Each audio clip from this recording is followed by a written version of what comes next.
औरतुनि जे हक़नि जे हिफ़ाज़त सां कमु कंदड़ तंज़ीम पारां सखर में औरत आज़ादी मार्च कढण जो ऐलान कयो वियो आहे। इरफान अमला, अमर सिंधु ऐं ॿियनि सखर प्रेस क्लब में प्रेस कॉन्फ्रेंस कंदे चयो त औरत आज़ादी मार्च 8 मार्च ते रोडीअ जे इलाइक़े ॿेड़ी चौक खां सखर प्रेस क्लब ताईं कढियो वेंदो, जंहिं में सिंध जे मुख़्तलिफ़ इलाइक़नि मां हज़ारें औरतूं शिरकत कंदियूं। हुननि चयो त सिंध में औरतुनि ते तशदुद जी वाधि थी रही आहे। औरतुनि जे तहफ़्फ़ुज़ लाइ क़ानून हुजण बावजूदि उन ते अमल न थी रहियो आहे। संदनि चवण त औरत मार्च जो मक़सदु जागीरदाराना निज़ाम, औरतुनि ते तशदुद ऐं जिरगनि तोड़े नंढी उम्र में शादियुनि जी ख़ात्मे लाइ आहे।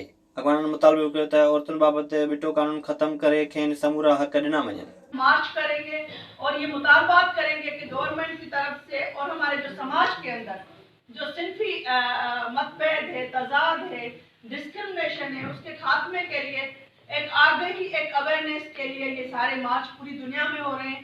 और हमारा पूरा जो आज हमारी कंसल्टेशन मीटिंग हुई है, जो फीडबैक आया है, तो हम ये समझते हैं कि ये मार्च हो सकता है कि बहुत बड़ा और तारीखी मार्च हो।